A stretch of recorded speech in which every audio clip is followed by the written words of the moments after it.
Meninas, vamos dar início a mais uma quarta de live terapêutica, nosso encontro marcado, né? Todas as quartas, nesse mesmo horário, com a temática sempre diferente, sempre envolvendo o que? O mundo da ansiedade. E hoje a temática não poderia ser diferente, né? Eu tenho respondido algumas dúvidas lá na caixinha, no direct, a respeito dessa insegurança, dessa indecisão. Emanuele, faz parte ou não faz parte da ansiedade? Eu me sinto muito insegura, muito indecisa, não consigo pronunciar. Faz sentido sim, tá, gente? Desde já quero dizer que a insegurança, a questão da indecisão, se você for uma pessoa ansiosa, vai afetar drasticamente aí as tuas relações, tá? E cada vez mais você tende a ficar o quê? Ansiosa, não é isso? Então vamos lá, sem mais delongas, esse é nosso assunto da quarta de live terapêutica. Lembrando que as nossas lives ficam salvas lá no canal do YouTube. Se você ainda não me segue lá, vai lá, ajuda a psicóloga, faz a tua inscrição no meu canal.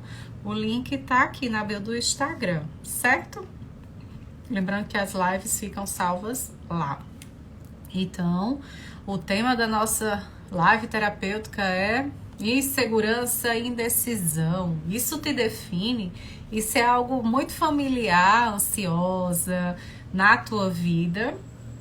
Ao decorrer aí da vida da mulher, principalmente, soma muitas responsabilidades, né? Qual a mulher hoje que não tenha 1001 utilidades, 1001 responsabilidades?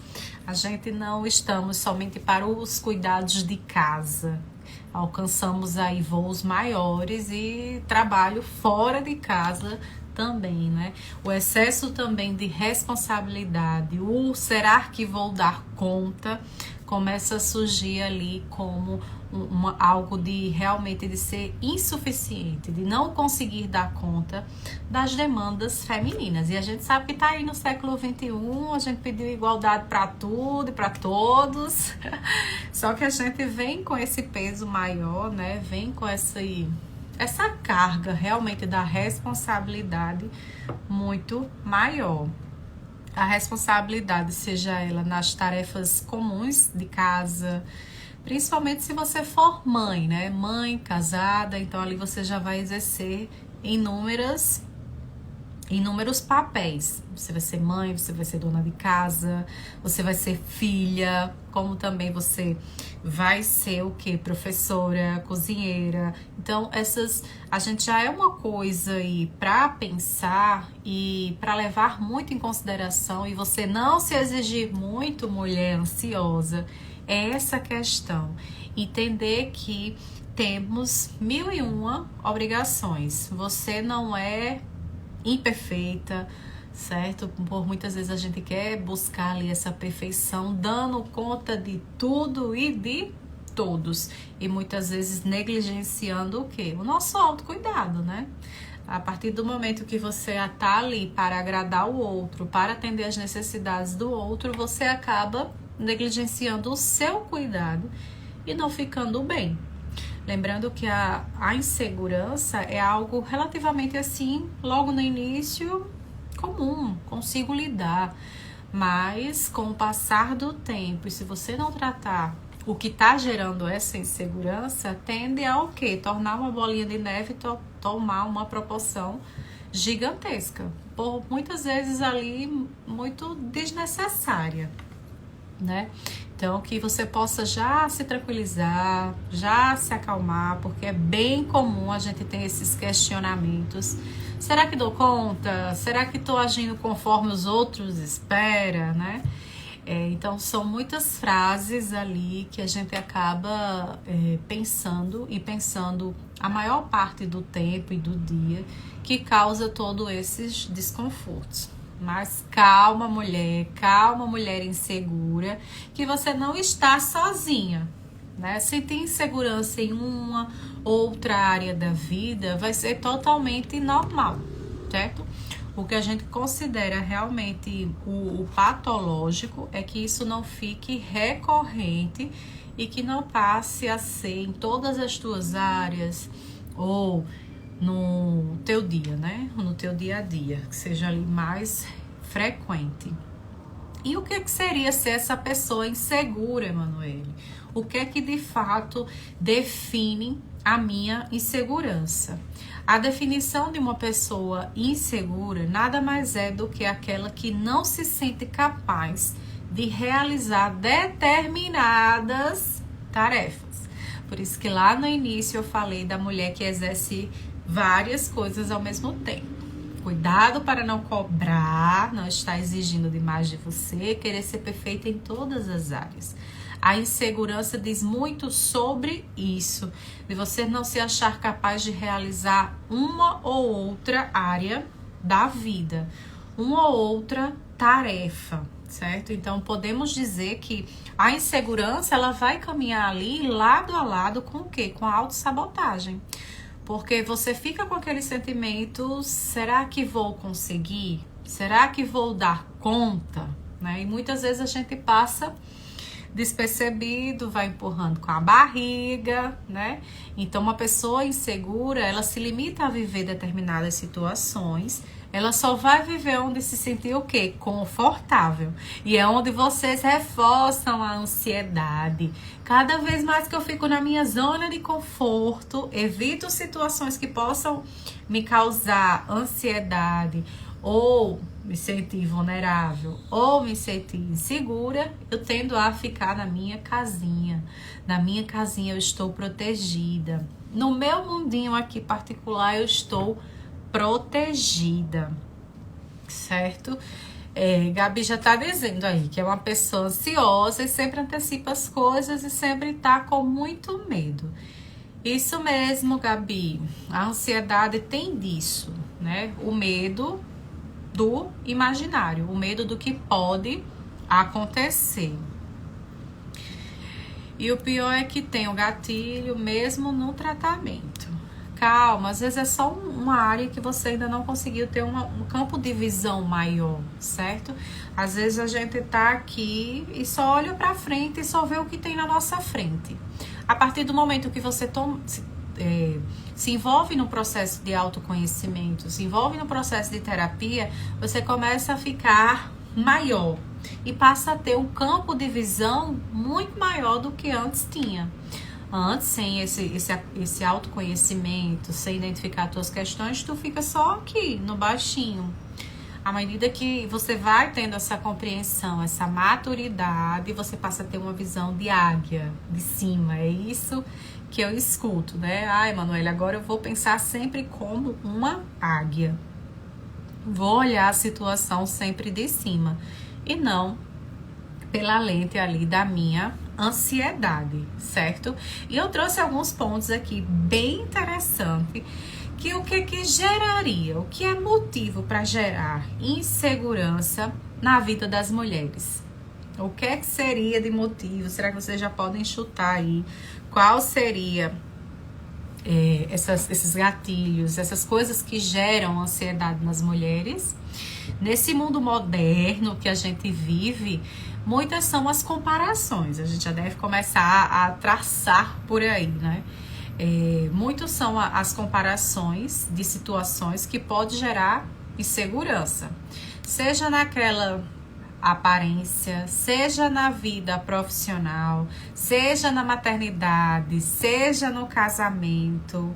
Então, a gente vê que as coisas estão mais escancaradas, as pessoas estão sendo vistas. Não tem como não deixar de falar da VTube agora, que está escancarando realmente a maternidade dura e crua ali, como ela realmente é, e não como outras pessoas fazem.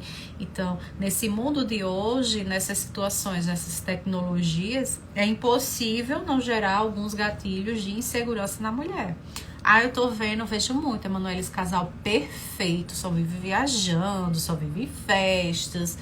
É o casal exemplar. Só que a gente não sabe o que tá ali por trás disso, né? Não sabemos. Uma vez que a gente não sabe, justamente reforça a nossa insegurança.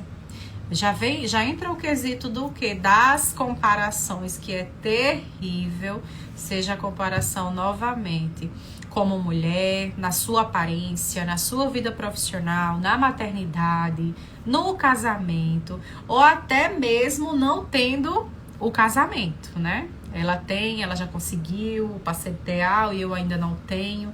Então são muitas das comparações sem freio, sem limites, que passa despercebido, que só com o tempo que a gente vê, né, para entender que é preciso se entender como pessoa, como atitude, com valores. Eu sou uma pessoa de valores, de princípios, então a opinião alheia, a gente tem que deixar ela bem separada, para que ela não interfira ali na tua vida. Porque infelizmente, quando a gente se preocupa muito com essa questão da opinião dos outros, eu passo a não viver mais para mim, e sim para corresponder sempre à expectativa do outro. Uma vez que essa expectativa, eu não sei se é realmente aquela que passa na minha mente, né? Gabi aqui, boa noite, Lucivane. Gabi tá dizendo: o pior é que não temos o corpo padrão e nem o padrão social. Corpo, cabelo, unha, tudo mexe com quem é ansioso. Até com o esposo deixa a gente com insegurança em relação. Isso mesmo, Gabi. Agora, tudo isso tá muito atrelado à sua insegurança, certo? Nos momentos que você se vê diante dessas áreas, você sente um medo, né? Tem um medo mascarado ali, tem algo maior. E não é um medo real, é um medo sempre imaginário. A gente passa a imaginar, a criar situações. E situações quase sempre o quê? Negativa. Desfechos ruins. Então, por muitas vezes, é raro o ansioso notar que está tendo pensamentos de ansiedade, ou mesmo ter o autoconhecimento de que isso é uma visão da ansiedade, isso é um pensamento da ansiedade. Por muitas vezes o ansioso passa a embarcar nesse pensamento, o pensamento leva ele para onde ele quer, quando ele se dá de conta, ei, onde é que eu estou? Então muitas vezes você se torna permissiva, ansiosa. Eu dou até o exemplo que seria como uma condução, um ônibus. A gente não quer pegar aquele ônibus, porque aquele ônibus não vai deixar a gente no destino que a gente quer. Porém, você passa a acreditar tanto naquela ilusão de que o ônibus está te levando, que está te dizendo, que você acaba embarcando nesse pensamento. Aí embarca, ele te leva para onde você não quer. E quando se dá de conta, já está muito envolvida e ora tendo crises de ansiedade. Então, só embarca nesse pensamento se realmente ele for te deixar no destino que você quer. E não que o medo tá ali reforçando, tá colaborando, né? O medo imaginário. Para quem é novato aqui, eu faço muito essa diferenciação, né? E pego no pé de vocês para que vocês saiam daqui aprendendo realmente o conceito do que mantém nossos medos. É a questão do medo imaginário, do que a minha mente produz de situações que podem ou não acontecer. Deixa para ter o medo real quando você estiver vendo o medo à tua frente, certo? Então, quando você estiver vendo realmente a situação, o perigo, aí você deve tomar alguma decisão, alguma atitude. Você vai realmente ali se defender ou se proteger do perigo, certo? Então, que vocês permaneçam sempre nesse medo real e deixe esse medo imaginário fluir. Não há nada que a gente possa fazer para os pensamentos não virem. O que acontece é que a gente reforça muito. E quanto mais a gente reforça e entra nessas embarcações que não era para entrar, mas ele fica forte, né? É igual um músculo normal. Se eu tô ali na academia me dedicando, o músculo vai esticar, tomar forma. Se eu deixo de fazer isso, ele volta. Então, se você não der cabimento a esses pensamentos de ansiedade, logo, logo você começa a reforçar uma outra visão, um outro contexto. Mas que a gente precisa sentir o desconforto. Ai, Manoela, é tão ruim sentir o desconforto. Eu prefiro evitar, eu prefiro fugir da situação para não ter crise. Mas é diante de um desconforto que eu vou o quê? Subindo os degraus. Só é possível ter um outro campo de visão a partir do momento que eu realmente sinto. A partir do momento que eu realmente entro em desconforto. Eu não vejo uma pessoa aí contando uma história de superação que não tenha passado pelo momento baixo, pelo momento realmente ruim ali no fundo do poço. E porque você, como uma pessoa ansiosa, não aceita esse contexto que realmente eu preciso aguentar. Emanuele me falou que eu preciso aguentar. Não preciso acreditar em todos esses pensamentos, certo? O que eu preciso fazer é me manter confiante e entender que a maior parte do tempo está sendo passado aqui ônibus que não vai me levar para lugar nenhum. Os ônibus seriam os pensamentos, né? Não vai me levar para lugar nenhum. Então, que você se mantenha sempre nesse contexto do real, medo real para o medo imaginário. Certo? Gabi tá dizendo, o meu ansiedade mista com depressão. Faz muito sentido, Gabi, porque a gente vê muito no contexto da ansiedade alguns sintomas parecidos com os sintomas da depressão. Eu digo que é uma amiga que chama a outra. Elas não conseguem ficar separadas por muito tempo. Se você não fizer nada aqui com a ansiedade, não tratar, não ter o autoconhecimento, não realizar as técnicas, não ressignificar os traumas, eu vou chamar minha amiga, porque ela tem espaço para mim. Por mais que você se sinta sobrecarregada, cheia de pensamentos ruins, perigosos, mas tem um espacinho, tem um local, e esse local dá para essa minha amiguinha. Vem, amiguinha, tu é bem-vinda. E por eu já ter alguns sintomas que é semelhantes da depressão dessa amiguinha, ela acaba sendo muito bem recebida, muito bem aceita, prepara o banquete e logo ela está ali, fazendo parte da minha vida. E quando chega uma pessoa no meu consultório com ansiedade e depressão, eu primeiro preciso trabalhar a depressão, tá, meninas? Trabalho a depressão para depois trabalhar a ansiedade, porque a depressão nada mais é do que uma nuvem negra diante ali de nós pequenininhas, perdidas no escuro. A partir do momento que essa nuvem negra sai, a gente começa a enxergar alguma coisa e enxerga nesse sentido de tratar, de direcionar, né, os gatilhos da ansiedade. Gabi tá falando, faço tudo, tratamento, me ajudo, mas os gatilhos me mantêm, me matam. Pior que sou insegura com meu marido, tenho medo de tudo e isso acaba atrapalhando muito.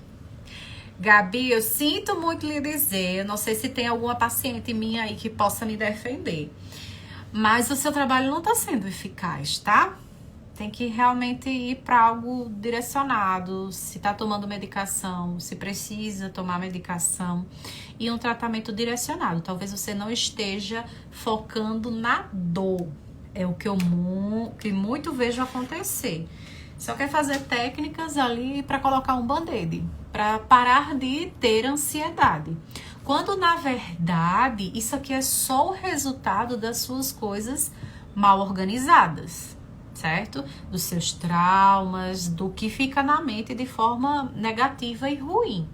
Eu, Emanuele, no meu tratamento, eu identifico juntamente com o paciente todas as questões que possa estar deixando essa pessoa ansiosa. Depois é que eu vou dar a técnica. Eu quero que ele resolva, eu quero que a nível de consciência ele faça essa organização mental. Aí, lógico que nesse processo envolve técnicas e processos para que você se permita e que eu não queria usar nomes técnicos, né? Mas neurônios, as sinapses, tudo isso começa a fazer sentido quando a gente organiza as coisinhas no seu devido lugar. Então, talvez, Gabi, você não esteja fazendo um processo certo, esteja só conversando de algo aqui, de sintoma, e para com isso. Esquece o band-aidzinho só para isso. E vamos a nível mais profundo. Não tem como voltar lá atrás, falar da infância, não tem como evitar de falar isso. Mas a gente precisa fazer ligação, precisa colocar cada coisinha no seu caixote, certo? Então, talvez seja só a metodologia. Não adianta insistir. Se não deu certo, eu acredito que 2 a 3 meses já dá para você sentir uma diferença. De 2 a 3 meses não deu certo com o profissional, vai para outra, certo? Vai para outra. A gente tem várias especialidades, né? Tem a abordagem humanista, tem a minha, que é TCC, que é a mais indicada para casos de ansiedade e depressão. Então, vai diferenciar também se você está numa abordagem de psicanálise, aí o processo é mais longo. A TCC, que é a abordagem que eu trabalho, ela é mais diretiva, ela vai direto na causa e não tem como você mudar essa relação com a ansiedade, com a insegurança, se você não mudar esse padrão de estrutura. Então, o que eu faço, o meu trabalho é isso, é fazer uma outra estruturação mental, porque você só vai mudar se isso acontecer. Não adianta estar somente tampando ali com os sintomas. Eu espero que você tenha compreendido. Mas voltando, eu trouxe aqui alguns medos, que são medos bem marcantes que eu vejo, que acontece principalmente em nós mulheres, né? Claro, seria... O que tá por trás da ansiedade, sim, é um medo, tá? E o medo não é real, muitos dele é o quê? Imaginário, né? Passa a ser coisa somente da nossa cabeça. E que medo seria esse, Emanuele? O primeiro medo, e muito forte, é o medo de ser rejeitada, certo? O medo da rejeição, Emanuele, eu não suporto. Então, eu passo a aceitar as coisas, eu passo a ser essa pessoa insegura, porque eu não quero mexer no meu medo, no medo de ser rejeitada. Então, eu vou fazer de tudo para manter essa relação. Então, eu vou fazer de tudo para que não ative esse gatilho da rejeição. O outro medo é o medo de que as coisas deem errado. Eu não sei se vocês percebem, mas a gente ansiosa tem já o dedinho assim, daquele pessimismo, daquela negatividade, de que as coisas não vai dar certo, de que as coisas é perigosa. Então, o medo ali por trás, o que gera essa insegurança, é o medo de que as coisas não deem certo. Agora, para e pensa na probabilidade, né? Quantas vezes isso não deu certo, quantas vezes realmente não aconteceu do seu jeito, a tua capacidade ansiosa de lidar com a frustração. Então, esse segundo medo é bem forte e bem comum também, certo? O outro medo é o medo de ficar só, o medo de ficar sozinha, da solidão. Por ter esse medo central, esse medo enraizado na minha mente, eu acabo desenvolvendo alguns comportamentos de insegurança, né? Aí vem novamente. O medo diferencia, mas as atitudes, as ações são sempre as mesmas, tá? Eu vou ser aquela pessoa totalmente vulnerável, vou estar fazendo pelos outros, vou estar agradando o outro. Muitas vezes eu não consigo nem me pronunciar, né? Nem colocar ali a jogo o que realmente eu preciso falar. Então, Gabi já identificou aí seu medo, que é o medo de ficar sozinha. Eu chuto aí que tem relação lá na infância. Então, a gente precisa fazer essa junção na relação, no que aconteceu e transformar isso. E transformar, certo? Outro medo é o medo de ficar desempregada, é o medo de ficar sem ali o recurso financeiro, o que precisaria realmente para sobrevivência. esse medo de ficar desassistida gera muita ansiedade em muitas pessoas. Ai, Manuela, eu tô com o meu emprego, mas a empresa tá passando por uma crise, então você já fica ali toda desestruturada com esse medo, e principalmente se você for uma pessoa independente, né, que se mantém ou que precisa manter uma outra pessoa. Aí é que esse medo vai ficar ali à flor da pele e você vai tentar compensar de algumas formas, certo? E cuidado com essas compensações, meninas, não tem como deixar passar batido. Foge um pouquinho do nosso assunto, mas a compensação que a insegurança, a ansiedade dá é a gente querer fazer algo muito rápido para aliviar essas tensões, para trazer alívio dessas preocupações, desses medos. Então, tem cuidado no que você pode desenvolver, o ato ali realmente da compulsão. Seja ele beber, né? Manoel, só uma tacinha de vinho, uma tacinha, eu já tô tomando uma garrafa de vinho. Seja ele no cigarro, passa a fumar. Seja ele na compulsão pelo chocolate ou pela comida. Então, você tem que ter cuidado, ansiosa, que a gente acaba desenvolvendo algumas compulsões para trazer esse alívio momentâneo, tá? Então, que você possa aí se dar de conta de que essas compensações, assim, não vai te levar a lugar nenhum e só tá reforçando realmente o quê? A tua ansiedade, a tua insegurança sobre as questões que muitas vezes acho que você até já sabe que tem, só não sabe como trabalhar elas, né? Outro medo muito, muito comum e que vocês ficam muitas vezes até passiva nas situações é o medo de não saber reagir diante a outra pessoa. E aí, qual é a ansiosa que passa por esse medo? O medo de não saber enfrentar aquela pessoa, e principalmente se aquela pessoa for agressiva. Então, muitas vezes você passa ali a ficar caladinha, a engolir no seco, né, como dizemos popularmente, para não, justamente com esse medo de não saber reagir diante das situações. Então, se eu me convencer, se a minha mente acreditar que cada vez mais eu não consigo enfrentar uma pessoa, aonde é que eu vou parar? O que é que eu estou reforçando? A minha confiança ou a minha insegurança? Se cada vez mais eu não falar, eu não conseguir me pronunciar, né? Com medo dessa reação do outro, eu vou ficar ali totalmente passiva, certo? Gabi disse que passou a fumar. Olha aí, Gabi. Mulher, entre em contato comigo que a gente precisa entrar no processo de terapia, viu? Eu acho que eu posso lhe ajudar. Vamos lá. Então, ora, também eu posso ficar ali quietinho por medo do que o outro pode fazer. E principalmente se você vê o outro como ameaçador, né? Se eu ver o outro ali com mais capacidade do que eu, com mais atributos de reagir, eu vou me sentir o quê? Pequenininha.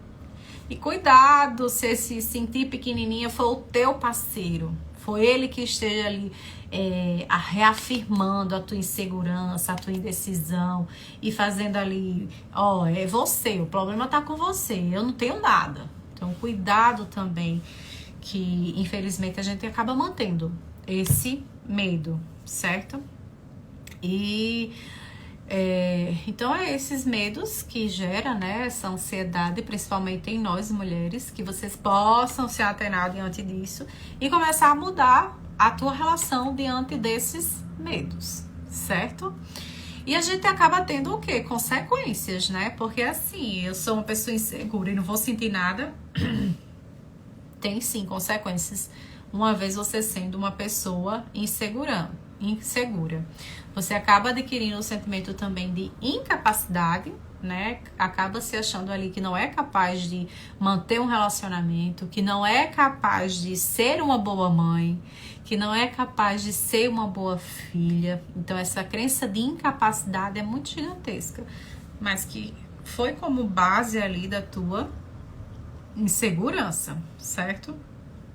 Então, o surgimento no quadro clínico, o que é que pode aparecer?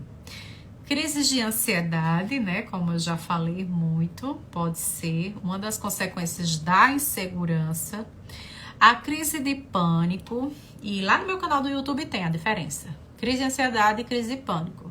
Resumindo rapidamente, crise de ansiedade seria aquela ansiedade que a gente já sabe que tem por alguns gatilhos específicos. A crise do pânico é aquela que surge do nada. Você não sabe raciocinar de que gatilho foi, certo? Flávia tá dizendo, eu sou muito insegura e tenho muita dificuldade para tomar decisões. Isso mesmo. A gente tem que pensar também que as consequências, uma das consequências da insegurança é justamente a dependência emocional. Que por não ter essa atitude de tomar decisões, né, eu espero muito do outro. O outro parceiro, o outro mãe, o outro chefe, a outra pessoa que esteja ali te dando uma sombra para que você possa fazer, para que você possa seguir. Então, cuidado, Flávia. Começa aos poucos, né? A gente não começa de uma vez. Isso é qualquer coisa. Andar de bicicleta, a gente cai um pouquinho até conseguir se equilibrar. Uma criança, quando está aprendendo a andar, também requer ali algumas quedas, né? Então, aos poucos, você vai ganhando, sim, essa confiança. Outra consequência seria a depressão, como o Gabi já falou aqui hoje, né? A ansiedade chama a ansiedade não tratada, tá? Não ressignificada, não identificada as raízes dessa ansiedade, ela causa, sim, uma depressão. E juntamente, né, depois da depressão, o que é que pode vir mais? A síndrome de burnout. Essa aqui vem mais ocasionado quando a tua insegurança é relacionada à área do trabalho, porque aí viria o excesso de trabalho para compensar algo, para mostrar produtividade, e com os excessos de trabalho a gente sabe que não vem muita coisa boa, né? Vem essa síndrome, e entre outros. Então, espero ter convencido vocês de que precisa tratar essa insegurança, porque ninguém merece, assim, já é um quesito ruim. E mais agora eu sabendo, a Emanuele me ensinou que eu posso desenvolver mais consequências, né? Se deixar aí não fazendo nada com essa insegurança. Então, o que é que a gente precisa fazer? Como todo mundo sabe, a gente finaliza a live dando dicas, né? Chegou aí a melhor hora das dicas. Lembrando que as nossas lives ficam salvas lá no canal do YouTube, tá? Meninas, vão lá, faça a inscrição, ajuda aqui a psicóloga. Faz a tua inscrição e dá o like, né? Que ajuda muito no engajamento. Então, vamos lá. A primeira coisa que você deve fazer é identificar suas inseguranças. Tem muitas das vezes que eu tô cansada de pegar paciente aqui, tô no consultório, né? O paciente chega, não sei por que eu estou ansioso.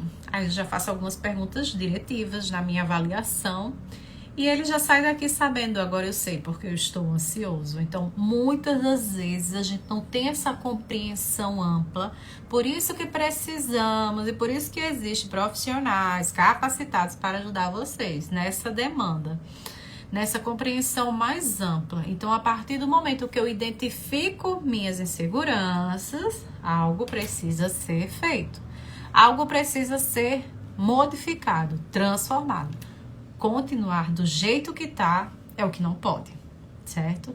Então, o primeiro passo aí que você vai fazer para combater essa insegurança é entender de onde ela vem.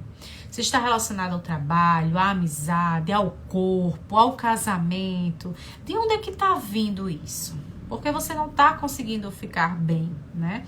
O que te faz bem? O que é que faz sentido para você? A partir do momento que a gente tem essa identificação clara da insegurança, a gente já parte para a segunda dica, que é o autoconhecimento. Quando eu começo o processo de terapia, quando eu começo um processo eu começo o quê? Um processo de autoconhecimento, que seria a segunda dica. Hora ou outra eu já falo dele, né? A gente sofre por questões e por coisas que a gente não tem o quê? Conhecimento. E a partir do momento que eu tomei de conta, eu percebi que eu estou sofrendo por conta disso, Aí eu vou entrar com autoconhecimento para fazer alguma coisa. Vocês conseguem compreender, meninas, que é muito importante identificar ali os motivos da insegurança, e tendo essa identificação eu vou entrar com autoconhecimento, que eu não vou deixar mais ela agir, nem ela fazer, nem ela se comportar ou dirigir a minha vida, né? Eu tô usando muito esse termo agora da gente realmente retomar o controle e assumir o que de fato é nosso, e não deixar nas mãos da insegurança e da ansiedade. Então agora você vai fazer essa parte do autoconhecimento, que é um processo gradual e contínuo. Não tem previsão, é tanto que a gente não pode dar, né, previsão assim de tratamento, porque isso é muito relativo, vai depender ali do engajamento, da proximidade, da relação, né, da condução que o profissional tem com o paciente. Então isso vai variar muito, certo? Então, que a gente possa se atentar nesse sentido. O autoconhecimento é primordial e cada um tem o seu tempo. Depois a gente deve fazer o quê? Olha, preste atenção, meninas. Ouvir as nossas vontades. Vou falar para vocês. Ouça as suas vontades. Como assim, Emanuele? Será que não começa a fazer sentido? A ficha não começa a cair agora nesse autoconhecimento, nesse empoderamento, nessa confiança que a gente quer desenvolver? A gente tem que nos escutar mais. Você queria falar, você queria dar não, você não queria aceitar isso. E por hora você ouviu e pensou mais no bem-estar do outro e não no seu. Então a insegurança muitas vezes pode vir de fora, claro, esses ambientes externos, mas que a gente sabe ali identificar que a gente tem um potencial e que nesse potencial só há alguém para nos diminuir e dizer que não somos capazes de fazer, que é você mesma, não é o outro, é você. Uma vez que você não dá credibilidade e nem sequer a ousadia de tentar. Essa é a palavra de hoje. Ousadia. Você não se dá a ousadia de escutar as suas vontades, de agir conforme as suas vontades. A gente já sabe muito, meninas, o que acontece sendo insegura. Será que você não fica curiosa? Será que agora eu não consigo aguçar a tua curiosidade para você caminhar por esse caminho e ver o que é que vai acontecer? Como assim, Emanuele? Caminhar por esse caminho? Caminhar diante do novo, do desconhecido, do desconfortável, do dizer não, do se pronunciar, do realmente ali tomar uma atitude, ser ousada, tá? Ouça as suas vontades e haja ali em conformidade com elas. Quem vai tirar esse conceito que pode ou não, que consegue ou não, é você. E depois de tentar, não de primeira, né? Segunda, de terceira, ver o que realmente ali não deu, mas eu vou tentar habilidade ali em outra área. É o que eu falei já no início da live, não tem como a gente querer essa perfeição em todas as áreas. Eu vou ser boa aqui em humanas, não gosto muito de exatas. Você já pode gostar de exatas e não gostar de humanas. E está tudo bem. Normalize isso, ansiosa. Você não vai dar conta de tudo e nem de todos. Mas você precisa se ouvir para ficar bem. E estando bem, eu vou conseguir me relacionar ali muito melhor. Certo? E outra dica, não menos importante, é evitar comparações. A famosa grama do vizinho está mais verde, está mais bonita do que a minha. Só que a gente não sabe o que o vizinho fez, o que o vizinho usou, qual foi as estratégias dele. Se eu me propus a fazer a mesma coisa que ele fez, a gente esquece de levar em conta muitas vezes quando faz essa comparação. E principalmente com a internet, né? Hoje em dia fica cada vez mais fácil aí na vida real e possível de evitar essas comparações, certo? Mas quando você comparar a sua vida com dessa outra pessoa, pense na realidade da rotina, o que levou ela a ter aquele corpo bonito, o que levou, são hábitos, certo? E os hábitos a gente pode implantar, né? Porque eu só gosto de coisa ruim, alimentação ruim, que de uma hora para outra eu posso ter esse estralar de consciência e dizer não, agora eu quero cuidar da minha alimentação. É o novo caminho que a gente tem que estar sempre disposta a trilhar e a evitar essas comparações. Você pode tudo, desde que você se coloque como prioridade, né? Ai, Manoela, eu quero passar aqui no curso de medicina. Ok, mas não tá estudando? Tá estudando comparado a uma pessoa que realmente vai chegar lá? Não estou. Então, que a gente possa fazer essa comparação lógica e não uma comparação surreal. Não fazendo nada, espero que as coisas aconteçam. Que a gente sabe que não acontece. Se você não for lá e fazer, buscar tratamento, buscar ajuda, não vai ser outra pessoa que vai fazer por você. Tá ansiosa. Então é isso nossa lição de hoje. Busca ajuda. Estou aqui do outro lado. Seja para um atendimento presencial ou online, para ajudar vocês nessa demanda, principalmente que tanto nos fere, tanto nos faz sentir, que é a insegurança. É isso por hoje, eu espero que vocês estejam gostando, né? Ou melhor, tenham gostado. Quarta-feira eu espero vocês nesse mesmo horário, né? Às 19h15 a gente começa. Se tiver sugestões de tema, me manda lá no direct que a psicóloga aceita. E aí já é tema da nossa próxima live, certo? Então, boa noite, meninas. Ainda vou finalizar, tenho mais um atendimento. E é isso. Até quarta que vem. Tchau, tchau.